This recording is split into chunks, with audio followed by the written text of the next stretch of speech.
হযরত আদম আলাইহিস সালাম কাবিলকে বুঝালেন, হ্যাঁ কাবিল, তোমার কুরবানি কবুল হয় নাই, হাবিলের কুরবানি কবুল হয়েছে। তুমি যাও, তোমার ভাগ্যে যেই মেয়েটা লেখা আছে এটাকেই তুমি বিবাহ করিয়া ফেলো। আমি তোমাদেরকে জানায়া দিলাম হাবিল আকলিমাকে বিয়ে করবে, আর কাবিলের সাথে আকলিমা বিয়ে হবে না, কারণ তার যমজ বোন। হে কাবিল, হাবিলের সাথে যে তোমার বোন জন্ম হয়েছে যমজ বোন, সেটাকে তুমি বিয়ে করতে হবে। কাবিল ডাক দিয়া কয়, আমি মানি না। হযরতে আদম আলাইহিস সালাম বুঝালেন, হে সন্তান কাবিল, তুমি যদি আল্লাহ তাআলার বিধানের উপরে সন্তুষ্ট না হও, আল্লাহ তাআলা যেভাবে বলেছেন সেইভাবে তোমার পারিবারিক জিন্দেগি গঠন না করো, তাহলে কিন্তু পরকালে জাহান্নামের আযাব সইতে হবে, জাহান্নামের আযাব ভোগ করা লাগবে। জাহান্নামের আগুন বড় ভয়ঙ্কর। আমি তোমার পিতা হয়ে তোমাকে আদেশ দিলাম, আল্লাহ তাআলা যেভাবে বিধান দিয়েছেন সেইভাবে মানো। হযরতে আদম পয়গম্বর কুরবানি করার পরে ফয়সালা দিয়া হজ্জে বাইতুল্লাহর সফরে চলিয়া গেলেন। এদিক দিয়ে হাবিল কাবিলকে বুঝায়, হে ভাই, আমার আব্বা হলেন আল্লাহ তাআলার পাঠানো পৃথিবীর প্রথম মানব। আমার আব্বা আদম হলেন পৃথিবীর প্রথম পয়গম্বর, আউয়ালুল আম্বিয়া আদম। আব্বা জান, আল্লাহ তাআলার পক্ষ থেকে যেভাবে আদেশ হয়েছেন সেইভাবে তোমাকে আমাকে ফয়সালা দিয়েছেন। তাছাড়া তুমি বলেছ লটারি দিতে তথা কুরবানি করার জন্য, যার কুরবানি কবুল হবে সে আল্লাহর পক্ষ থেকে ফয়সালা হবে। যার কুরবানি কবুল হবে তার কাছে আকলিমাকে বিয়ে দেওয়া হবে। হাবিল কয়, হে ভাই, আমার কুরবানি যেহেতু কবুল হয়েছে, আমি আকলিমাকে বিয়ে করব, এটাতেই তুমি সন্তুষ্ট থাকো। কাবিল ডাক দিয়া কয়, আমি মানি না, আমি মানি না, আমি শরীয়ত মানি না, আমি আমার বাপরেও মানি না, আমি কাউকে মানি না, আমি আকলিমাকে বিয়ে করব। বারবার বুঝানোর পরও মানে না। এক পর্যায়ে ঝগড়া বাইজে গেল। এক ভাই আরেক ভাইকে পাথর দিয়ে আঘাত করে তথা হাবিলের মাথার মধ্যে আঘাত করার পরে হাবিল দুনিয়া থেকে বিদায় হয়ে গেছে। এবার কাবিল যখন দেখলো ভাই মারা গেছে, ভাই বড় ধন, রক্তের বাঁধন, যদিও পৃথক হয় বিভিন্ন কারণ, যদিও পৃথক হয় নারীর কারণ। হযরতে আদম পয়গম্বরের সন্তান কাবিল যদিও ভাইকে হত্যা করে ফেলেছেন, খারাপ মানুষ হলো, ভাই তো ভাইয়ের জন্য আলাদা মায়া আছে। আবার চিন্তাও আছে, আব্বা হজে গিয়েছেন, আব্বা হজ থেকে ফিরে আইসা তো আমার উপরে আঘাত করবে তথা আমার উপরে বিচার করবে, কারণ আমি আমার ভাইকে হত্যা করে ফেললাম। এবার ভাইয়ের লাশ কেমনে দাফন করব, কেমনে লুকাবো? পৃথিবীর জমিনে প্রথম হাবিল হত্যা হয়েছে, পৃথিবীর জমিনে প্রথম মানুষ মারা গেছে, এই মানুষটা কেমনে দাফন করবে সে বুঝে না। হাবিলের লাশ কাবিল কাঁধে নিয়া অনেক সময় পর্যন্ত হাঁটলেন, ঘুরলেন, পাহাড়ের উপরে বৈশা বৈশা ভাইয়ের লাশ সামনে রাইখা কাবিল কাঁদতেছে, কেমনে ভাইয়ের লাশটা সামলানো যায়। এক পর্যায়ে ভাইয়েরা আমার, আল্লাহ রাব্বুল আলামিন দুইটা কাক পাঠায়া দিল। কাবিল তাকায়া দেখে একটা কাক আর এক কাক মারছে, এক কাউয়া আর এক কাউয়ারে হত্যা করার পরে তার লাশ দাফন করবে কেমনে? এই কাকটা আশ্রয়া আশ্রয়া পায়ের নখ দিয়া দিয়া গর্ত করছে, গর্ত কইরা মৃত কাকটাকে সেই গর্তের মধ্যে ঢুকায়া সুন্দর করে মাটি দিয়া উঁচা কইরা কবরের মতো কবরে দাফন করে ফেলছে। কাবিল চিন্তা করলো, একটা কাক যদি এইভাবে মৃত কাককে দাফন করতে পারে, আমিও আমার ভাইয়ের লাশকে সেইভাবে দাফন করতে পারবো। এবার কাবিল হাবিলের লাশটা গর্ত খনন কইরা, কবর খনন কইরা তাকে দাফন করলেন। সেখান থেকেই কবরের সিস্টেম চালু হয়েছে। যেরকম সুবহানাল্লাহ। পৃথিবীর ইতিহাসে প্রথম কুরবানি হলো হাবিল আর কাবিলের কুরবানি। হাবিল কাবিল কুরবানি করেছেন, এই কুরবানি কবুল হয়েছে, আর প্রমাণ ছিল আসমান থেকে আগুন আইসা সেটা জ্বালায়া দিত। এখনো যদি সেই সিস্টেম থাকতো, সমাজের অনেক মানুষ আমরা ধরা খেয়ে যেতাম, ধরা খেয়ে যেতাম। বড় বড় পয়সাওয়ালা মানুষ ধরা খেয়ে যেত। পল্টন ময়দানে যদি কুরবানি হইতো, আর যদি কইতো বাংলাদেশের বড় বড় এমপি মন্ত্রী যারা ছিল, হ্যাঁ, যে মনে করেন সালমান এফ রহমান মুরব্বী, যে সালমান এফ রহমান 10টা গরু কুরবানি দিব, এর 10টা গরু আনেন, আয়নার পরে দেখবো যে 10টার মধ্যে একটাও কবুল হয় নাই, কারণ সব হইল তেল চুরি আর ডাল চুরির পয়সা। ঠিক না বেঠিক জোর? তো এখন এমন এমপি মন্ত্রী যারা ছিল, এরা যদি কইতো তোমার কুরবানিটা সোহরাওয়ার্দী উদ্যানে দাও, দেখতো যে একটার কুরবানিও কবুল হয় নাই, তখন মানুষে ঘরে কইতো তোরা না এমপি, তোরা না মন্ত্রী, তোরা না উপদেষ্টা, তুই না উপদেষ্টা আসিলি, তুই না এই আসিলা হে আসিলা, তুমি না এলাকার সচিব ছিলা, তুমি না এলাকার দানবীর ছিলা, বড় পয়সাওয়ালা ছিলা, আরে তোমার কুরবানি কবুল হয় নাই, তার মানে তোমার ইনকামের ভিতরে হারাম ইনকাম আছে, প্রমাণ হয়ে যাইত। এই জন্য আল্লাহর হাবিব দোয়া করছেন, আয় আল্লাহ, অন্য নবীর উম্মত খারাপ কাজ করলে দুনিয়াতেই সাজা পাইতো। যেই বেটারা নামাজ পড়ে না, আমাদের সমাজে কিছু মানুষ আছে, আমরা তো মসজিদে আইসা নামাজ পড়ি, এই সমাজে খুঁজে পাবেন 2-4 জন মানুষ এমন যারা জুমার নামাজটাও গুরুত্ব দিয়া পড়ে না, আছে না নাই? এক জুমা পড়লে আরেক জুমা আয় না। আমি নাম বলবো না, বাংলাদেশের এক অনেক পয়সাওয়ালা, সে এক জেলা থেকে আরেক জেলা হেলিকপ্টারে সফর করে, এবং সে বড় একটা গ্রুপের মালিক, ওই গ্রুপের সিমেন্ট আছে, তেল আছে, সয়াবিন সব আছে, এমন বড় এক গ্রুপের মালিক, হাজার হাজার কোটি টাকার মালিক। এর কাছের এক কর্মচারী আমাকে কয়, হুজুর আমার মালিকে জুমার নামাজও পড়ে না। হাজার হাজার কোটি টাকার মালিক কয় জুমার নামাজও পড়ে না। এমন পাবলিক সমাজে আছে না নাই? আমরা যারা নামাজে আসছি ফজরের ওয়াক্তে, আর যারা ফজরের নামাজের সময় ঘুমায়, মনে করেন বেশি না, বছরে একবার যদি ফেরেশতারা আইসা জিডিয়ে ঘুমাই রয়েছে, ইডিরে একটা ফাজন লইয়া বেতলে ইচ্ছা মতো ফিরাইতো, এই পরের দিন দেখতেন ফজরের নামাজের সময় মুসল্লি কমতো না বাড়তো? আরে কথা কয় না, বুঝেন না মনে হয়? হ্যাঁ, 3টার সময় আয়া মুয়াজ্জিনে ডাক দিত, হুজুর এ ভাই এত আগে ডাক দিছেন কে? হুজুর ফজরের আজান দিছে। গতকাল যেই মার খাইছে হুজুর, সোজা হয়ে যেত।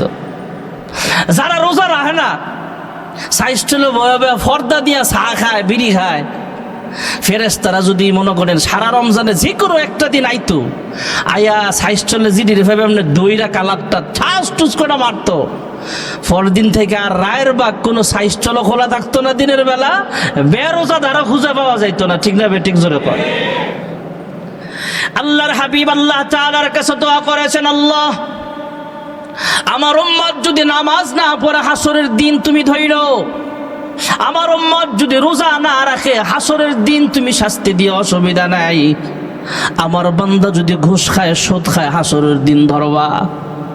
দুনিয়ার জিন্দেগিতে মসজিদে জুমার ভিতরে সুদখোর থাকতে পারে, ঘুষখোর থাকবে, বেনামাজিও আসতে পারে, তুমি সরাসরি পরিচয়টা গোপন রাখো, সরাসরি মানুষকে দুনিয়ার জমিনে আযাব দিও না। আয় আল্লাহ, এই কোরবানি কবুল হয়েছে কি হয় নাই দুনিয়াতে তুমি গোপন রাখবা, পরকালে তার জাযা দিবা। জোরে কোন সুবহানাল্লাহ। এই জন্য আল্লাহ তাআলা আদম নবীর ছেলেদের মতো কুরবানি সরাসরি বোঝা যায় না, কার কুরবানি কবুল হয়, কার কুরবানি কবুল হয় না, এটা বোঝা যায় না। আমরা তো জন্তু জবে কইরা চলে আসি, আমাদের সমস্যাও হয় না। সুবহানাল্লাহ কোন। তাইলে আমাদের জন্য এটা আল্লাহ তাআলা সুবিধা করলেন না সুবিধা? সুবিধা। এই জন্য মিয়া শুকরিয়া আদায় করেন। বিশেষ করে যারা হারাম কামাইয়ের সাথে জড়িত, সুদ খায়, ঘুষ খায়, অন্যের সম্পদ লুট করে, অন্যের জমিন দখল করে, জুলুম করে, এদের ব্যাপারে এরা আল্লাহর কাছে বেশি বেশি শুকরিয়া আদায় করেন। তাহাজ্জুদ পড়ে বইরা যে আল্লাহ তাআলা যদি আদম নবীর ছেলে গমত সরাসরি কুরবানি কবুল হইতো, তাইলে রায়ের বাগ ধরা খাইয়া যাইতাম, মুজাহিদনগর ধরা খাইয়া যাইতাম, যে আমার 2 নম্বরই কামাইও আছে। ঠিক না ঠিক জোরে বলে? শুকরিয়া আদায় করেন মিয়া। হযরত আদম পয়গম্বরের ছেলেরা কুরবানি করেছেন। আল্লাহর হাবিব রাহমাতুল লিল আলামিনের কাছে সাহাবায়ে কেরাম জিজ্ঞেস করলেন, মা হাযিহিল আদাহি ইয়া রাসূলুল্লাহ? قال سنة أبيكم إبراهيم عليه الصلاة والسلام। হযরতে রাসূল আকরাম সাল্লাল্লাহু আলাইহি ওয়াসাল্লাম সাহাবায়ে কেরামদের সাথে অনেক কথাবার্তা বলতেন। কুরবানির ব্যাপারেও যখন আলোচনা আসলো, সাহাবায়ে কেরাম জিজ্ঞেস করলেন, ইয়া রাসূলুল্লাহ, ইয়া হাবিবাল্লাহ, কুরবানি এটা কি? এটা করলে কি হয়? সাহাবায়ে কেরাম প্রশ্ন করলেন, আল্লাহর হাবিব জবাব দিলেন, এটা তোমাদের জাতির পিতা ইব্রাহিম নবীর সুন্নাত। যেরকম সুবহানাল্লাহ। সাহাবায়ে কেরাম আবার জিজ্ঞেস করলেন, ইয়া রাসূলুল্লাহ, ইয়া হাবিবাল্লাহ, ওগো আল্লাহর হাবিব, আমরা তো মুহাম্মদুর রাসূলুল্লাহ সাল্লাল্লাহু আলাইহি ওয়াসাল্লামের উম্মত, আমরা তো উম্মতে মুহাম্মাদি, আমরা তো মুহাম্মাদি উম্মত, তাহলে আমরা ইব্রাহিমী সুন্নাত আমল করলে আমাদের কি লাভ হবে? ফামা লানা ফিহা ইয়া রাসূলুল্লাহ। সাহাবায়ে কেরাম যখন জিজ্ঞেস করলেন, ইব্রাহিমী সুন্নাত আমল করলে আমাদের কি লাভ হবে, আল্লাহর হাবিব জবাব দিলেন, বিকুল্লি শাআরাতিন হাসানা, প্রত্যেকটা পশমে পশমে তোমাদের আমল নামায় নেক লেখা হয়ে যাবে। সাহাবায়ে কেরাম আবার প্রশ্ন করলেন, ফাসুফ, ছাগল আর গরুর ভিতরে দেখবেন ছোট ছোট পশম আছে। অথবা সাহাবায়ে কেরাম জিজ্ঞেস করলেন, ইয়া রাসূলুল্লাহ, ইয়া হাবিবাল্লাহ, ছাগল আর গরুর মধ্যে যা পশম আছে এর ভিতরে সবচাইতে বেশি পশম হলো ভেড়া। আমরা যদি ভেড়া কুরবানি দেই, দুম্বা কুরবানি দেই, এই গরুর ভিতরে তো পশম আরো বেশি থাকে। সাহাবায়ে কেরাম জিজ্ঞেস করলেন, আল্লাহর হাবিব বলেন, এর প্রত্যেকটা পশমে পশমে তোমাদের আমল নামায় আল্লাহ নেক লেখা দিবে। যেরকম সুবহানাল্লাহ। সাহাবায়ে কেরামকে আল্লাহর হাবিব বারবার বললেন, তোমরা যে কুরবানি করো, কুরবানি করো, কুরবানির একটা ফজিলত হলো ভাইরা আমার, আমরা যে কুরবানি করি, আমরা তো জন্তু কুরবানি করি। এই জন্তু কুরবানি করার সময় জন্তুটা জমিন থেকে আমাদের বকরি, ছাগল, দুম্বা, ভেড়া অথবা গরু, উট, মহিষটা হয়তো জমিন থেকে 4 ইঞ্চি বা 6 ইঞ্চি উপরে থাকে। এই 4 ইঞ্চি 6 ইঞ্চি উপর থেকে আল্লাহু আকবার বলে যখন আমরা কুরবানির ছুরি চালায়া দেই, এই রক্তের ফোঁটাটা 6 ইঞ্চি 4 ইঞ্চি নিচে পড়তে পড়তে যেই সময় লাগে, এর আগে আল্লাহ তাআলা তার কুরবানিটা কবুল করিয়া নেয়। মাত্রল মেডিকেল থেকে আপনি ভিতরের রোডে ঢুকবেন, ওখানে বৎসরের প্রায় সময় পানি থাকে। এখন তো পানি মাশাআল্লাহ, আমাদের পানি তো আজকে মনে করেন বিকালে দেখবেন পরিষ্কার হয়ে গেছে, কিন্তু ওদেরটা মোটামুটি সারা বছরই পানি থাকে। আমি তো প্রায় সময় যাই, আমাদের ওখানে আমাদের এক বক্তা ভাই থাকে, আমাদের কুয়াকাটা হুজুর, আদর্শনগর, মাওলানা হাফিজুর রহমান সিদ্দিকী সাহেব। তো ওই রোডে দেখলাম যে বছরে প্রায় সময় পানি লেগে থাকে। আর এখন বৃষ্টির দিনে তো খুব খারাপ অবস্থা ওই এলাকাতে। আর এই বৃষ্টি গতকাল এমন বৃষ্টি, আল্লাহু আকবার, আমি মাঝে মাঝে আসমানের দিক ছায়া ছায়া মানুষেরা শোনায় এই বলি, আমি আল্লাহ পারেও একটা না 1 ঘন্টা 1.5 ঘন্টা 2 ঘন্টা বৃষ্টি চলতে আছে বাতাস সহ, মানে ছাতা নিয়েও যে বৃষ্টি থেকে বাঁচবেন সেই গতিও নাই। গতকাল যারা রাস্তায় বেরিয়েছেন এরা ভালো করে জানে এই বৃষ্টিতে। এখন তো বর্ষাকাল শুরু হয় নাই, আমি তো গ্রামের মানুষ, এখনো আমাদের বিলে ভালো করে পানি উঠে নাই, অথচ অনেক এলাকায় বন্যার মতো হয়ে গেছে। হাজার নয়, প্রায় লক্ষ মানুষ, প্রায় 1 লক্ষ মানুষ এই পানির নিচে, মানে এদের বাড়িঘর, এরপরে বিভিন্ন ঝামেলা আছে বৃষ্টির পানির কারণে। আমাদের কুয়াকাটা, আমাদের হাফিজুর রহমান সিদ্দিকী সাহেবের বাড়ি তো কুয়াকাটা। মাওলানা হাফিজুর রহমান সিদ্দিকী সাহেবের ভাই মাহফুজুর রহমান জাবের, উনি বলেন যে আমার মাদ্রাসায় টিনের ঘর, তো সাইডে ওয়াল, আমাদের আগের মসজিদটা যেমন ছিল এরকম, উপরে টিন, সাইডে ওয়াল। এত বৃষ্টি যে আমার ছাত্ররা যে ঘুমাবে শুইবে ওগুলো পানি ভিজে গেছে। যেমন আমাদের আগের যখন মসজিদটা ছিল এখানে, তখন বেশি বৃষ্টি হলে সামনের সাইড দিয়া বৃষ্টির পানির বরকত আইতো, আমার সামনে দিয়ে আগে আইতো আর কি, পরে আপনার কাছে যাইতো। তো এমন অবস্থা। আমাদের ইমাম সাহেব বললেন যে গতকাল যে আমি তো মাদ্রাসায় যাই, মাদ্রাসা যাওয়া পর্যন্ত পানি, মাদ্রাসায় যাই দেখি মাদ্রাসার ভিতরে আরো বেশি পানি। কঠিন অবস্থা। অনেক নিউজ প্রচার হচ্ছে যে কুয়াকাটায় অনেক এলাকাতে পানির নিচে, যে এলাকা বেড়িবাঁধের বাইরে আছে এগুলো তো নাজেহাল অবস্থা।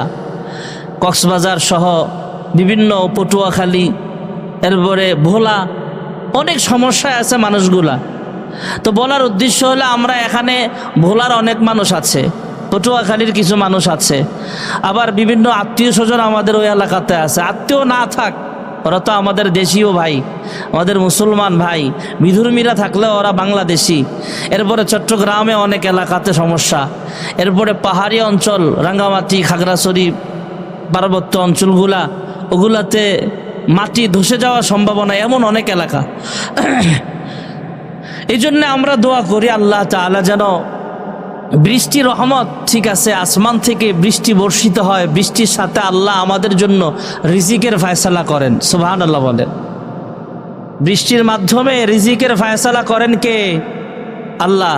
বৃষ্টি হইলে সমস্যা নাই, কিন্তু বৃষ্টিটা যাতে গজবের আকারে না হয়। আমাদের কিছু পার্সোনাল প্রবলেমও আছে। পার্সোনাল প্রবলেম হলো দেশীয় সমস্যা। সেটা হলো নারায়ণগঞ্জের যে পানিগুলো লাইগা থাকে মাতুয়াইল মেডিকেলের রোডে, যদি যারাই সরকার গভর্নমেন্ট চালায়, এর আগের সরকার তো প্রায় 16 বছর ক্ষমতায় ছিল, নির্বাচনী হোক অনির্বাচিত হোক ছিল, তো ওরা চাইলে পারতো। বর্তমানে যারা আছে এরা চাইলেও পারবে। এই পানি নিষ্কাশন করা এটা সম্ভব। আমাদের দেশে সিজনাল বৃষ্টি হয়।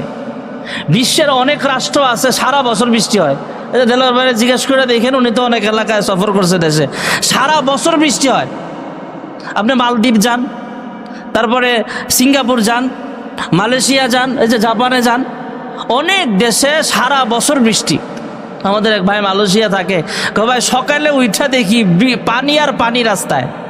তবে যেসব দেশে বৃষ্টি বেশি হয় ওদের পানি নিষ্কাশন হওয়ার, পানি বের হওয়ার, যাতে পানিটা তাড়াতাড়ি বের হয়ে চলে যায়, এই রায়েরবাগের আপনার মুজাহিদনগর গলির মতো পানি না লাগা থাকে, এরপরে মাতুয়াইল মেডিকেলের রোডের মতো পানি না লাগা থাকে, ওই ব্যবস্থা ওদের আছে। আমাদেরও ব্যবস্থা আছে, আমরা ড্রেনগুলো পরিষ্কার রাখি না। এরপরে যেই আমাদের গভর্নমেন্টের পক্ষ থেকে লোক, সিটি কর্পোরেশনের লোক আছে, লোক দেওয়া যে ড্রেন পরিষ্কার রাখার, এরপরে পানি যাতে বৃষ্টির সময় পানি যায় কিনা এটা খেয়াল রাখার, কিন্তু আমরা খাইম খেয়ালি করি। এই জন্য বললাম এটা পার্সোনাল সমস্যা। আমাদের দেশের যারা সিটি কর্পোরেশনের লোক আছে এদের দায়িত্বে লোক আছে যে এই গল্লির পানি ঠিক মতো নামে কিনা এটা দেখাশোনা করা, কিন্তু ওরা দায়িত্বহীনভাবে কিছু লোক কাজ করার কারণে আমাদের এই সমস্যাগুলো হয়। আর এই সমস্যার কারণে অনেক মানুষের ক্ষয়ক্ষতিও হয়। আর এই পানিগুলো মনে করেন ভালো পানি, বিষাক্ত পানি, পায়ে লাগলে পা চুলকায়। আবার অনেক এলাকার পানি তো আছে, আপনাদের এই পানির অবস্থা আমি মাসালা দিব না, আপনারা মাসালা যায় না নিয়েন। অনেক পানি আছে, পানি লাগলে কাপড়ে, এই কাপড় পরে নামাজও পড়া যাবে না, এমন পানিও আছে রাস্তাঘাটে। তো এই জন্যে যারা মহল্লার আছেন, এলাকার আছেন, আমরা যারা নেতৃস্থানীয় লোক আছেন, গভর্নমেন্টের সাথে সম্পর্ক, প্রশাসনিক সাথে সম্পর্ক, এরপরে আপনার কি বলে সিটি কর্পোরেশনের লোকদের সাথে কথা বলার মতো আপনাদের যোগ্যতা আছে, আপনারা অবশ্যই এই কথাগুলো এদের কানে দিবেন যে আমাদের মহল্লায় গতকাল বৃষ্টি হয়েছে, রাত্রে বৃষ্টি কম হয়েছে, এখনও পানি লেগে থাকে। পানি কেন লেগে থাকে? প্রয়োজনে ড্রেন আরও বড় করেন, আপনারা লোক নিয়োগ নেন। কারণ আমরা প্রত্যেকটা বিল্ডিং থেকে ট্যাক্স দেই। আমরা সরকারের ট্যাক্স দেই কি দেই না? দেই তো। প্রত্যেকটা বিল্ডিং, যারা বিল্ডার আছে বিল্ডিং বানায়, নিজস্ব বিল্ডিং বানান, বছরে বছরে ট্যাক্স আছে, ট্যাক্স নেয়। এরপরে বিল্ডিং করার সময় ট্যাক্স আছে, অনুমতি আনার সময় কিছু বিল আছে। যদি সরকার চায় এটা পারে, আমরা যারা মহল্লাবাসী আছি নেতৃস্থানীয়, আমরা ওদের কানে দেব। যাই হোক, যে কথাটা বলা আমার উদ্দেশ্য, এই বৃষ্টির কারণে আমাদের বাংলাদেশে হাজার হাজার প্রায় লক্ষ মানুষ যারা বাড়িঘর নিয়ে দুশ্চিন্তায় আছে, অসুবিধায় আছে, আল্লাহ তাআলা যেন এদেরকে এই পানিজনিত বিভিন্ন ক্ষতি থেকে আল্লাহ হেফাজত করে, সকলে বলে আমিন। আর একটা দোয়া চাই, সেটা হলো আমার এক ভাই গতকাল মারা গেছে, ইন্না লিল্লাহি ওয়া ইন্না ইলাইহি রাজিউন। আমাদের আত্মীয়, আমাদের বড় ভাই। গত এক দেড় মাস আগে আপনাদের কাছে আমি দোয়া চাইছিলাম যে আমার এক আত্মীয় অসুস্থতার কারণ আমরা একটু সামনে আগায় বসি, আমরা একটু সামনে আগান, যেহেতু বাহিরে বৃষ্টি আমরা কাতার ভাঙ্গা সামনের দিকে আগান। বাহিরে আমাদের পানি, বাহিরে আজকে দাঁড়ানো যাবে না, দোতলায়, তিনতলায়, চারতলায় উঠে যাবে, আর আমরা একটু কাতার ভাঙ্গে সামনে আগান, আর একটু আগান। হ্যাঁ, এরপরে যদি আমাদের চারতলা পর্যন্ত জায়গা নেওয়া হয়, আমাদের দক্ষিণ পাশের বিল্ডিংয়ে, আমাদের ভুইয়া সাহেবের বিল্ডিংয়েও ব্যবস্থা আছে। কয়তলায়? ওই ভুইয়া সাহেবের চারতলায় ব্যবস্থা আছে। আর একটু আগান, ওই যে পিছে যারা আছেন একটু হরকত করেন, এই পাশে দ্বিতীয় কাতারে যারা আছেন একটু আগান, আসেন একটু সামনে আসেন। তো এটা সতর্কতামূলক একটা কথা আপনাদের শোনাই। গতকাল যেই রুগীটা মারা গেছে, এক দেড় মাস আগে আপনাদের কাছে আমি দোয়া চাইছিলাম। আমার এক বড় ভাই আত্মীয়, তো উনি রামপুরায় কনস্ট্রাকশনের বা অন্য কোনো কাজে বিল্ডিংয়ের সাইডে কাজ করতেছিল। বিল্ডিংটা 16 তলা। কয়তলা? 16 তলা। কাজ করতেছে 6 তলায়, কাজ করতেছে 6 তলা। বিল্ডিংটা 16 তলা, 16 তলার উপরেও কাজ চলতেছে কনস্ট্রাকশনের। যারা বিল্ডিংয়ের কাজ করান এরা এটা সেফটির জন্য বলতেছি। তো উনি 6 তলায় সাইডে দিয়ে কাজ করতেছে, হয়তো মাথায় লোহার হেলমেট ছিল না, সেফটি বেল্টও ছিল না। 16 তলা থেকে একটা ইট পড়ছে তার মাথায়। 6 তলা থেকে ইট পড়ার পরে সে 6 তলা থেকে নিচে পড়ছে, পইরা মনে করেন মাথার বাটি শেষ, আলাদা হয়ে গেছে। শরীর মনে করেন বিভিন্ন অঙ্গ প্রত্যঙ্গ শেষ। প্রায় 1.5 মাস পর্যন্ত আইসিইউতে ছিল, গতকাল মারা গেছে। আল্লাহ তাকে জান্নাত নসিব করুন। বলার কারণ হলো, এই মহল্লায় তো অনেক বিল্ডিংয়ে কাজ করে। আমরা যারা পথিক, নির্মাণাধীন বিল্ডিংয়ের নিচে দাঁড়াইতে গেলে খুব কেয়ারফুল থাকবেন, যে আমি যে এখানে দাঁড়াইলাম, এখানে না দাঁড়ায় যে বিল্ডিংয়ের কাজ চলে না ওই বিল্ডিংয়ের সামনে দাঁড়াইবেন। যে বিল্ডিংয়ের কাজ চলতেছে দাঁড়াবেন না। অ্যাক্সিডেন্টলি একটা ইট পড়লো, কি করবেন? ছোট্ট ইট পড়লো, মাথা ফাইটা যাব।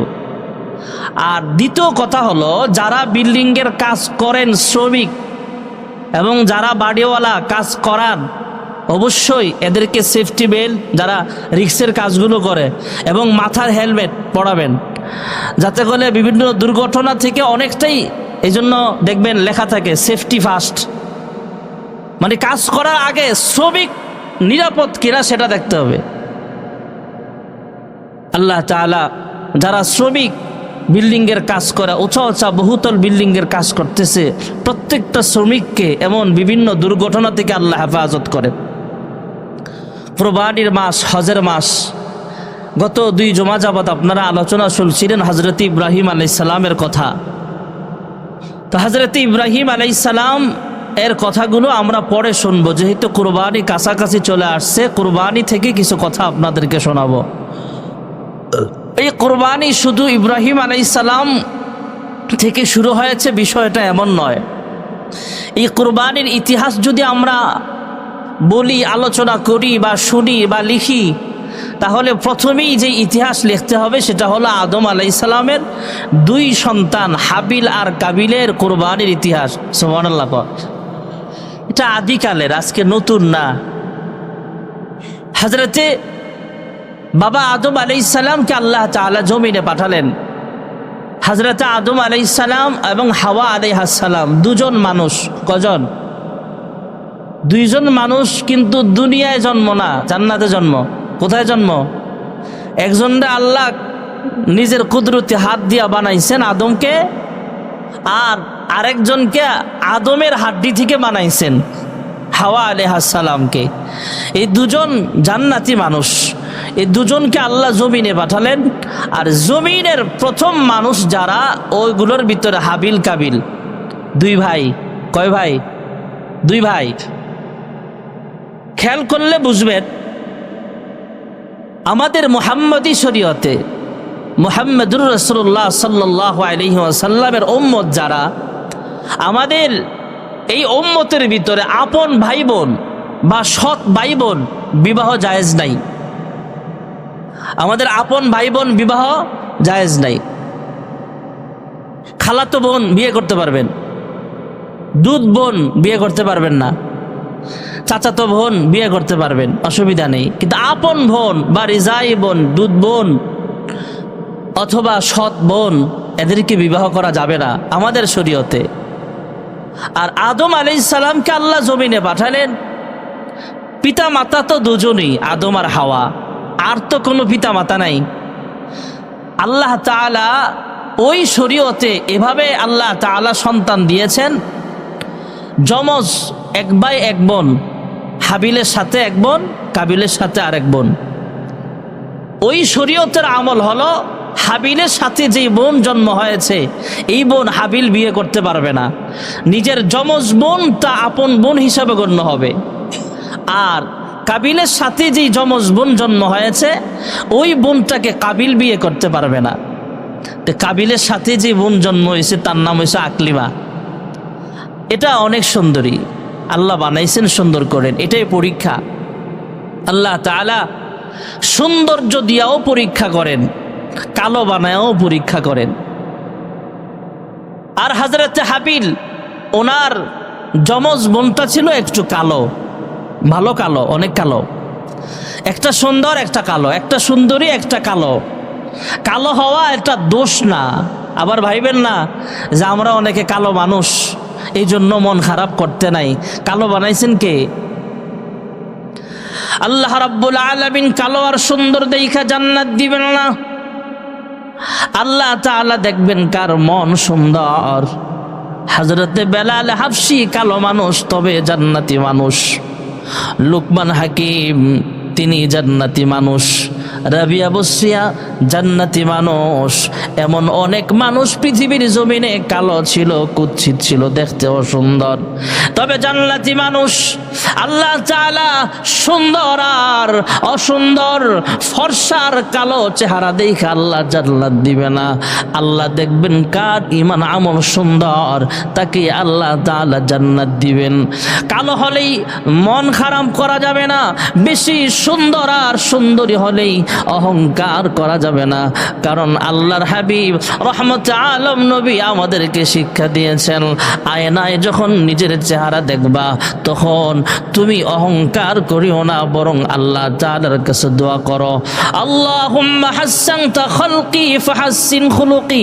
বলেন আমার সাথে, আল্লাহুম্মা হাসসানতা খালকি ফাহাসসিন খুলুকি। এটা দোয়া, আয়নায় চেহারা দেখার সময় দোয়া করা, আল্লাহুম্মা হাসসানতা খালকি ফাহাসসিন খুলুকি। আয় আল্লাহ, আমার চেহারাটা যেমন সুন্দর বানিয়েছেন আমার অন্তরটাও তেমন সুন্দর বানায়া দেন। শুধু চেহারা সুন্দর হলেই জান্নাতে যাওয়া যাবে না। আল্লাহ তাআলা চেহারা সুন্দর আর কালো দেখা জান্নাত দিবে না। আল্লাহ দেখবেন যার ঈমান আমলের বলডিস বেশি, যার অন্তরটা বেশি পরিষ্কার, আল্লাহ তাআলা তাকে বিনা হিসাবে আল্লাহর জান্নাতের মেহমান বানায় দিবে। আকলিমা সুন্দর, আল্লাহ বানাইছেন, এটা পরীক্ষা। কাবিল বলতেছে আমি শরীয়ত মরিয়ত মানি না, আমি আকলিমারে বিয়ে করবো। নাউজুবিল্লাহ কন্যা। আমাদের সমাজেও কিছু ঘাড়তেরা আছে, আরে কি এর মোল্লা টোল্লা কত কথা কইব, এমন কিছু মানুষ মনে হয় রায়ের বাগ নাই। আরে হুজুররা কত কথাই কইব।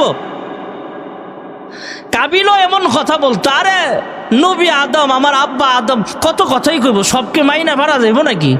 এই কথাটা তখন থেকে শুরু। কয় শরীয়ত আমি মানি না। হযরত আদম আলাইহিস সালাম তাকে ভয় দেখালেন। হাবিল ভাই তো, ভাই ভাইকে বুঝায়, ভাই আমার যমজ বোন আমি বিয়ে করা জায়েজ নাই, নচেত আমি তোরে সুন্দরীটাই দিতাম। কি করব, আল্লাহর বিধান, তোর ভাগ্যে যা আছে সবর কর, ধৈর্য ধর, শরীয়ত মেনে চলো, আল্লাহ তোমাকে জান্নাত দিবে। সুবহানাল্লাহ। কর ওয়াজ করলেন, নসিহত করলেন, মানে না। আদম নবী ডাক দিয়া কয়, সন্তান বড় হইছে, বিয়ে করান লাগবো, এখন আল্লাহ শরীয়ত দিছে, কি করার, তুমি কেমনে মানবা? লটারি দেন, লটারির মাধ্যমে আমি দেখব কার ভাগ্যে আকলিমায় পরে দেখব, লটারিতে যে জিতবে তারই আকলিমা বিয়ে করবে। হযরত আদম আলাইহিস সালাম আল্লাহর সাথে পরামর্শ করলেন। আল্লাহ তাআলা বললেন কুরবানি দাও। সুবহানাল্লাহ, জোরে কোন না। ইন্না আ'তাইনাকাল কাউসার ফাসাল্লি লিরাব্বিকা ওয়ানহার ইন্না শানিআকা হুয়াল আবতার। ফাসাল্লি লিরাব্বিকা ওয়ানহার। সুবহানাল্লাহ বলনা। অনেকেই জানেন অর্থ, আপনারা আসরের তাফসীর শুনছেন আমার মুখ থেকে, সূরা কাউসারের তাফসীরও শুনেছেন জুমার বয়ানে। ফাসাল্লি লিরাব্বিকা, রবের জন্য নামাজ পড়েন। কার জন্য? ওয়ানহার, এবং কুরবানি করুন। সুবহানাল্লাহ না। সূরা কাউসার ছোট্ট একটা সূরার ভিতরেও আল্লাহ কুরবানির আদেশ দিয়েছেন। আল্লাহ তাআলা বলেন, আদম তোমার সন্তানদেরকে বলো কুরবানি করার জন্য। তো কি কুরবানি করবে?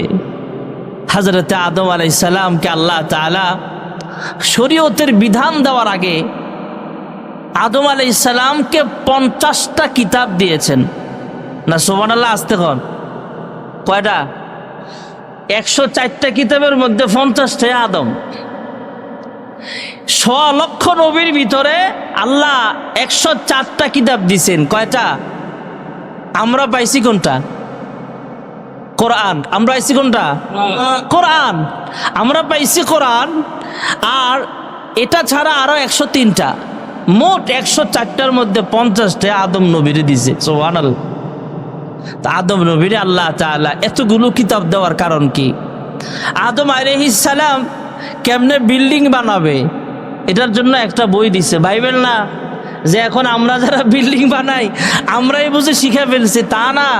আল্লাহ তাআলা আদম আলাইহিস সালামকে আগে শিক্ষা দিছেন কেমনে ঘর বানাতে হবে, কিভাবে কয়টা খুঁটি লাগবে, কিভাবে ফ্যান বানাতে হবে, এটাও আদমরে আল্লাহ শিক্ষা দিছে। সুবহানাল্লাহ।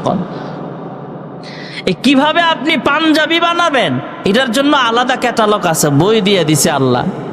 কেমনে চাউল উৎপাদন করতে হবে এটা আল্লাহ আদম নবীকে শিক্ষা দিয়েছেন।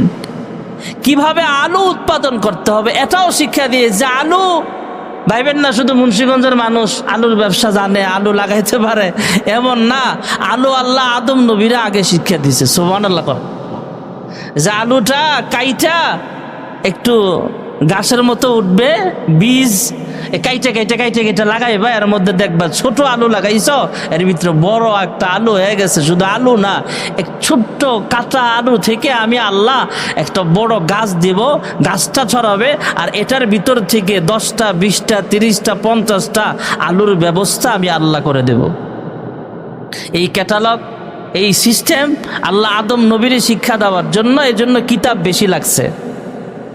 তা আদম নবী কেমনে গরু লালন পালন করবে এটার জন্য আলাদা কিতাব দিছে আল্লাহ। এখন গবাদি পশু লালন করার, ব্যবসা বাণিজ্য করার মতো লোক সমাজে আছে না নাই? এখন তো গরুর হাট চলতেছে সারা বাংলাদেশে, শুরু হয়ে গেছে অলরেডি। আমাদের পাশের বাজারে গতকালও গরুর হাট গেছে, আজকে আরেক বাজারে গরুর হাট। এই গবাদি পশু কিভাবে লালন পালন করতে হবে এটা আল্লাহ শিক্ষা দিয়েছেন। কিভাবে আপনি বীজ রোপণ করলে আপনি ঘাস উৎপাদন হবে, গরুর জন্য খাবারের ইন্তজাম হবে, এটা আল্লাহ শিক্ষা দিয়েছেন। কিভাবে আপনি রোপণ করবেন, আবার পানি দিবেন, সার দিতে হবে, গোবর দিতে হবে, কয়েকদিন পর আবার ঘাসগুলো উঠাতে হবে, কিভাবে ধান লাগাতে হবে এটাও আল্লাহ শিক্ষা দিয়েছেন। কিভাবে শাকসবজি চাষাবাদ করতে হবে এটাও শিক্ষা দিয়েছেন। সুবহানাল্লাহ কন্যা। এই যে পাগড়িটা, এই পাগড়িটা কেমনে বানাতে হবে, কেমনে বাঁধতে হবে, টুপি যে আমরা পরি এই টুপিটা কিভাবে সিলাইতে হবে, কত রকমের টুপি আছে, সব আল্লাহ তাআলা ক্যাটালগ দিয়ে আদম নবীরে শিক্ষা দিয়েছে। সুবহানাল্লাহ। কোন মানুষের মোষ হয়, এই মোষ কেমনে স্টাইল করে রাখতে হইব, দাড়ি হয়, দাড়িটা কেমনে আশ্রাইতে হবে চিরুনি দিয়া, এটাও শিক্ষা দিয়েছে। কেমনে গোসল করা লাগবে, কেমনে ওযু করা লাগবে, নাপাকি থেকে কিভাবে পবিত্র হতে হবে, তথা কিয়ামত পর্যন্ত মানুষ দুনিয়ার হায়াতের জিন্দেগিটা মুসলমান হোক অমুসলমান হোক, বিধর্মী হোক, আল্লাহর মানে না, আল্লাহর পায়ে সেজদা দেয় না, এমন মানুষটাও দুনিয়ার হায়াতের জিন্দেগিটা ব্যবসা বাণিজ্য, খাবার দাবার, ঘর বাড়ি, এভরিথিং সব কিছু আল্লাহ তাআলা আদম নবীর শিক্ষা দেওয়ার জন্য 50টা কিতাব দিয়েছেন। সুবহানাল্লাহ। হাবিল গবাদি পশু, এক ভাই গবাদি পশু পালতো, বলে তুমি একটা গরু আইনা খোলা মাঠে বাইন্দা রাখো। আরেক ভাই শাক সবজি উৎপাদন করত। আদম নবী ভাগ করে দিছে সন্তানদেরকে যে তুমি এই কৃষিকাজ করবা, তুমি গবাদি পশু লালন পালন করবা। আর আরেক সন্তান দিয়েছে তুমি ঘরবাড়ি বানবা। ঘরবাড়ি বান্দারও তো একটা কাজ আছে, আছে না? না, আমাদের বিল্ডিং বানাইতে যেমন কনস্ট্রাকশনের কাজ আছে, আবার দেখবেন কাঠের আমাদের যেমন বিল্ডিং বানাইতে যেমন রাজমিস্ত্রি আছে, এটার এক রাজমিস্ত্রি। আবার এই রাজমিস্ত্রি যখন আস্তে আস্তে আপডেট হইতে হইতে এখন টাইলসের যুগ আসছে, এখন টাইলস মিস্ত্রি আলাদা একটা অপশন বেরিয়েছে, টাইলস মিস্ত্রি। এখন যখন আবার ইলেকট্রিকের যুগ আসছে, এখন আবার ইলেকট্রিক মিস্ত্রি আবার আলাদা আছে। এখন আবার যখন আপডেট হইতে হইতে এসি আবিষ্কার হয়েছে, এখন এসির জন্য এসির আলাদা মিস্ত্রি আছে, আছে না নাই? আর যেখানে টিনের ঘর হয়, কাঠের ঘর হয়, ওখানে কাঠ মিস্ত্রি আলাদা আছে, আছে না নাই? সব আল্লাহ তাআলা আদম নবীরকে শিক্ষা দিয়েছেন এবং আদম নবী সন্তানদেরকে ভাগ করে দিছে। তুমি কাঠ মিস্ত্রির কাম করবা, তুমি ঘরবাড়ি বানবা, তুমি গরু ছাগল লালন পালন করবা। এই কাবিল, তুমি যাও কৃষি কাজ করো। আদম নবী ডাক দিয়া কয়, তুমি যেই কাজ করো, তুমি গরু আইন্না রাস্তায় এভাবে খোলা ময়দানে বেঁধে রাখো, আর তুমি কিছু শস্য শাক সবজি আইনা এখানে রাখো। যার কুরবানি কবুল হবে, আসমান থেকে আগুন আইসা এটা জ্বালায় দিবে। সুবহানাল্লাহ। দুই ভাই কুরবানি করলেন, এক ভাইয়ের রাখা বস্তুটা আসমান জ্বালায় দিছে। হাবিলের কুরবানি আল্লাহ কবুল করলেন। সুবহানাল্লাহ। হযরত আদম আলাইহিস সালাম কাবিলকে বুঝালেন, হ্যাঁ কাবিল, তোমার কুরবানি কবুল হয় নাই, হাবিলের কুরবানি কবুল হয়েছে। তুমি যাও, তোমার ভাগ্যে যেই মেয়েটা লেখা আছে এটাকেই তুমি বিবাহ করিয়া ফেলো। আমি তোমাদেরকে জানায়া দিলাম, হাবিল আকলিমাকে বিয়ে করবে, আর কাবিলের সাথে আকলিমা বিয়ে হবে না, কারণ তার যমজ বোন। হে কাবিল, হাবিলের সাথে যে তোমার বোন জন্ম হয়েছে, যমজ বোন, সেটাকে তুমি বিয়ে করতে হবে। কাবিল ডাক দিয়া কয়, আমি মানি না। হযরতে আদম আলাইহিস সালাম বুঝালেন, হ্যাঁ সন্তান কাবিল, তুমি যদি আল্লাহ তাআলার বিধানের উপরে সন্তুষ্ট না হও, আল্লাহ তাআলা যেভাবে বলেছেন সেইভাবে তোমার পারিবারিক জিন্দেগি গঠন না করো, তাহলে কিন্তু পরকালে জাহান্নামের আযাব সইতে হবে, জাহান্নামের আযাব ভোগ করা লাগবে। জাহান্নামের আগুন বড় ভয়ঙ্কর।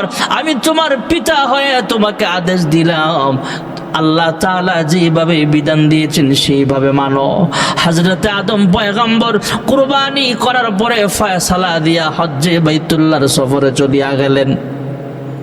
এদিক দিয়ে হাবিল কাবিলকে বুঝায়, হ্যাঁ ভাই, আমার আব্বা হলেন আল্লাহ তাআলার পাঠানো পৃথিবীর প্রথম মানব।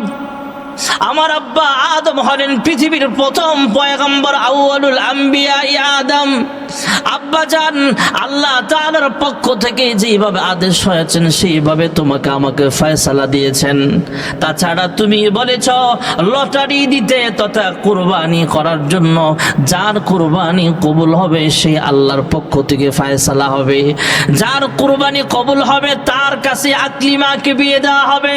হাবিল কয়, হে ভাই, আমার কুরবানি যেহেতু কবুল হয়েছে, আমি আকলিমাকে বিয়ে করব, এটাতেই তুমি সন্তুষ্ট থাকো। কাবিল ডাক দিয়া কয়, আমি মানি না, আমি মানি না, আমি শরীয়ত মানি না, আমি আমার বাপরেও মানি না, আমি কাউকে মানি না, আমি আকলিমাকে বিয়ে করব। বারবার বুঝানোর পরও মানে না। এক পর্যায়ে ঝগড়া বাইজে গেল। এক ভাই আরেক ভাইকে পাথর দিয়ে আঘাত করে, তথা হাবিলের মাথার মধ্যে আঘাত করার পরে হাবিল দুনিয়া থেকে বিদায় হয়ে গেছে। এবার কাবিল যখন দেখলো ভাই মারা গেছে, ভাই বড় ধন, রক্তের বাঁধন, যদিও পৃথক হয় বিভিন্ন কারণ, যদিও পৃথক হয় নারীর কারণ, হযরতে আদম পয়গম্বরের সন্তান কাবিল যদিও ভাইকে হত্যা করে ফেলেছেন, খারাপ মানুষ হলো, ভাই তো ভাইয়ের জন্য আলাদা মায়া আছে। আবার চিন্তাও আছে, আব্বা হজে গিয়েছেন, আব্বা হজ থেকে ফিরে আইসা তো আমার উপরে আঘাত করবে তথা আমার উপরে বিচার করবে, কারণ আমি আমার ভাইকে হত্যা করে ফেললাম। এবার ভাইয়ের লাশ কেমনে দাফন করব, কেমনে লুকাবো? পৃথিবীর জমিনে প্রথম হাবিল হত্যা হয়েছে, পৃথিবীর জমিনে প্রথম মানুষ মারা গেছে, এই মানুষটা কেমনে দাফন করবে সে বুঝে না। হাবিলের লাশ কাবিল কাঁধে নিয়া অনেক সময় পর্যন্ত হাঁটলেন, ঘুরলেন, পাহাড়ের উপরে বৈশা বৈশা ভাইয়ের লাশ সামনে রাইখা কাবিল কাঁদতেছে কেমনে ভাইয়ের লাশটা সামলানো যায়। এক পর্যায়ে ভাইয়েরা আমার আল্লাহ রাব্বুল আলামিন দুইটা কাক পাঠায়া দিল। কাবিল তাকায়া দেখে একটা কাক আর এক কাক মারছে, এক কাউয়া আর এক কাউয়ারে হত্যা করার পরে তার লাশ দাফন করবে কেমনে? এই কাকটা আশ্রয়া আশ্রয়া পায়ের নখ দিয়া দিয়া গর্ত করছে, গর্ত কইরা মৃত কাকটাকে সেই গর্তের মধ্যে ঢুকায়া সুন্দর করে মাটি দিয়া উঁচা কইরা কবরের মতো কবরে দাফন করে ফেলছে। কাবিল চিন্তা করলো, একটা কাক যদি এইভাবে মৃত কাককে দাফন করতে পারে, আমিও আমার ভাইয়ের লাশকে সেইভাবে দাফন করতে পারবো। এবার কাবিল হাবিলের লাশটা গর্ত খনন কইরা কবর খনন কইরা তাকে দাফন করলেন। সেখান থেকেই কবরের সিস্টেম চালু হয়েছে। যেরকম সুবহানাল্লাহ।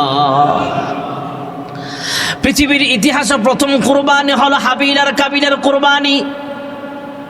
হাবিল কাবিল কুরবানি করেছেন, এই কুরবানি কবুল হয়েছে, আর প্রমাণ ছিল আসমান থেকে আগুন আইসা সেটা জ্বালায়া দিত। এখনো যদি সেই সিস্টেম থাকতো সমাজের অনেক মানুষ আমরা ধরা খেয়ে যাইতাম, ধরা খেয়ে যাইতাম। বড় বড় পয়সাওয়ালা মানুষ ধরা খেয়ে যাইত। পল্টন ময়দানে যদি কুরবানি হইতো, আর যদি কইতো বাংলাদেশের বড় বড় এমপি মন্ত্রী যারা ছিল,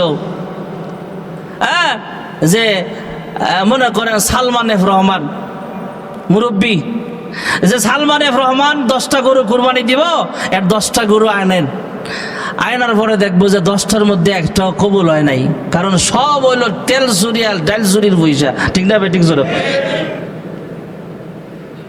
তো এখন এমন এমপি মন্ত্রী যারা ছিল, এরা যদি কইতো তোমার কুরবানিটা সোহরাওয়ার্দী উদ্যানে দাও, দেখতো যে একটার কুরবানিও কবুল হয় নাই, তখন মানসে ঘরে কইতো তোরা না এমপি, তোরা না মন্ত্রী, তোরা না উপদেষ্টা, তুই না উপদেষ্টা আসিলি, তুই না এই আসিলা হে আসিলা, তুমি না এলাকার সচিব ছিলা, তুমি না এলাকার দানবীর ছিলা, বড় পয়সাওয়ালা ছিলা, আরে তোমার কুরবানি কবুল হয় নাই, তার মানে তোমার ইনকামের ভিতরে হারাম ইনকাম আছে, প্রমাণ হয়ে যাইতো। এই জন্য আল্লাহর হাবিব দোয়া করছেন, আয় আল্লাহ, অন্য নবীর উম্মত খারাপ কাজ করলে দুনিয়াতেই সাজা পাইতো। যেই বেটারা নামাজ পড়ে না, আমাদের সমাজে কিছু মানুষ আছে, আমরা তো মসজিদে আইসা নামাজ পড়ি, এই সমাজে খুঁজে পাবেন 2-4 জন মানুষ এমন যারা জুমার নামাজটাও গুরুত্ব দিয়া পড়ে না, আছে না নাই? এক জুমা পড়লে আরেক জুমা আয় না। আমি নাম বলবো না, বাংলাদেশের এক অনেক পয়সাওয়ালা, সে এক জেলা থেকে আরেক জেলা হেলিকপ্টারে সফর করে এবং সে বড় একটা গ্রুপের মালিক। ওই গ্রুপের সিমেন্ট আছে, তেল আছে, সয়াবিন সব আছে। এমন বড় এক গ্রুপের মালিক, হাজার হাজার কোটি টাকার মালিক। এর কাছের এক কর্মচারী আমাকে কয়, হুজুর আমার মালিকে জুমার নামাজও পড়ে না। হাজার হাজার কোটি টাকার মালিক কয় জুমার নামাজও পড়ে না। এমন পাবলিক সমাজে আছে না নাই? আমরা যারা নামাজে আসছি ফজরের রক্তে, আর যারা ফজরের নামাজের সময় ঘুমায়, মনে করেন বেশি না, বছরে একবার যদি ফেরেশতারা আইসা জিডিয়ে ঘুমাই রয়েছে ইডিরে একটা ফাজন লইয়া বেতলে ইচ্ছা মতো ফিরাইতো, এই পরের দিন দেখতেন ফজরের নামাজের সময় মুসল্লি কমতো না বাড়তো? আরে কথা কয় না, বুঝেন না মনে হয়? হ্যাঁ, 3টার সময় আয়া মুয়াজ্জিনে ডাক দিত, হুজুর এ ভাই এত আগে ডাক দিছেন কে? হুজুর ফজরের আজান দিছে। গতকাল যেই মার খাইছে হুজুর, সোজা হয়ে যেত। যারা রোজা রাখে না, সাইস্টলে বয়ে বয়ে ফর্দা দিয়া চা খায়, বিড়ি খায়, ফেরেশতারা যদি মনে করেন সারা রমজানে যে কোনো একটা দিন আইতো, আয়া সাইজ চলে জিডির ভেবে এমনি দইরা কালারটা ঠাস টুস করে মারতো, পরদিন থেকে আর রায়ের বাগ কোনো সাইজ চলো খোলা থাকতো না, দিনের বেলা বেরোজা দ্বারা খুঁজে পাওয়া যাইতো না। ঠিক না বেঠিক জোরে কর। আল্লাহর হাবিব আল্লাহ তাআলার কাছে দোয়া করেছেন, আল্লাহ আমার উম্মত যদি নামাজ না পড়ে হাসরের দিন তুমি ধইরো, আমার উম্মত যদি রোজা না রাখে হাসরের দিন তুমি শাস্তি দিয়ে, অসুবিধা নাই। আমার বান্দা যদি ঘুষ খায় সুদ খায় হাসরের দিন ধরবা। দুনিয়ার জিন্দেগিতে মসজিদে জুমার ভিতরে সুদখোর থাকতে পারে, ঘুষখোর থাকবে, বেনামাজিও আসতে পারে, তুমি সরাসরি পরিচয়টা গোপন রাখো, সরাসরি মানুষকে দুনিয়ার জমিনে আযাব দিও না।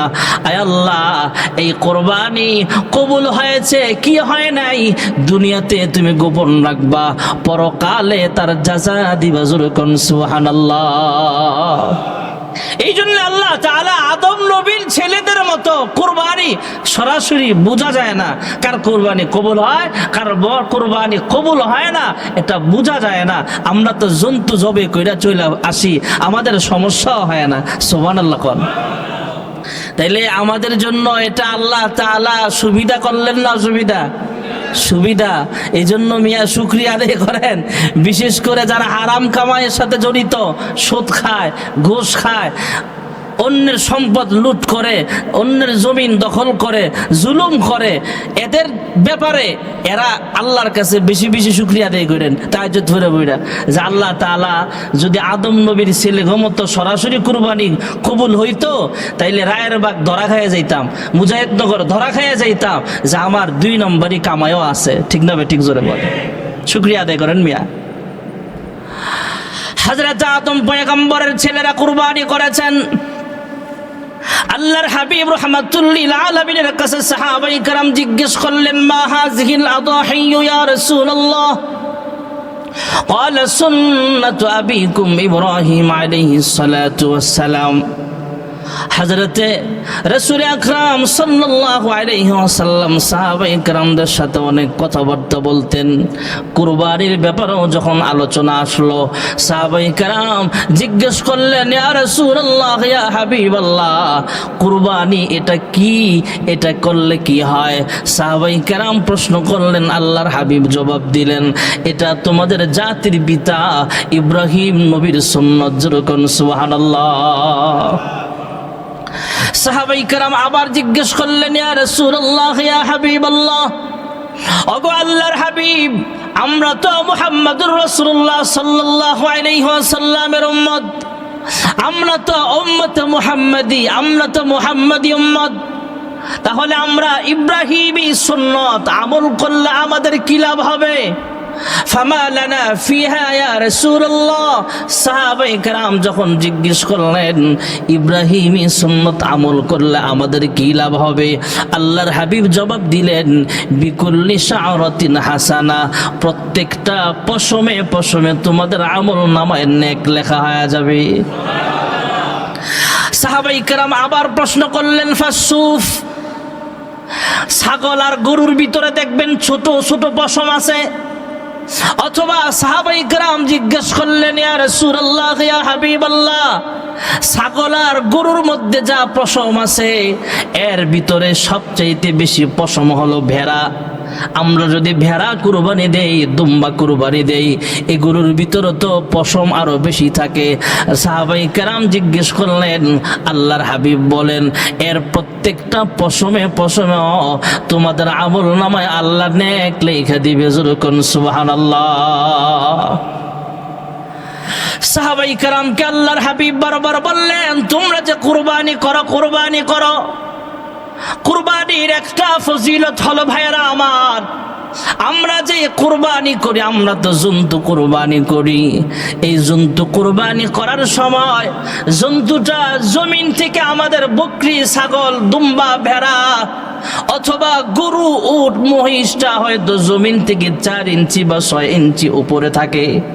এই 4 ইঞ্চি 6 ইঞ্চি উপর থেকে আল্লাহু আকবার বলে যখন আমরা কুরবানির ছুরি চালায় দেই, এই রক্তের ফোঁটাটা 6 ইঞ্চি 4 ইঞ্চি নিচে পড়তে পড়তে যেই সময় লাগে এর আগে আল্লাহ তাআলা তার কুরবানিটা কবুল করিয়া নেয়। আল্লাহ তাআলা কুরবানি চলে আসতেছে, আমাদের সবাইকে কুরবানিটা হালাল কামাই থেকে নিয়ত সহি করে আল্লাহর জন্য কুরবানি করার তৌফিক দান করেন। সকলে বলে আমিন। ওয়া আখিরু দাওয়ানা আনিল হামদুলিল্লাহি রাব্বিল আলামিন।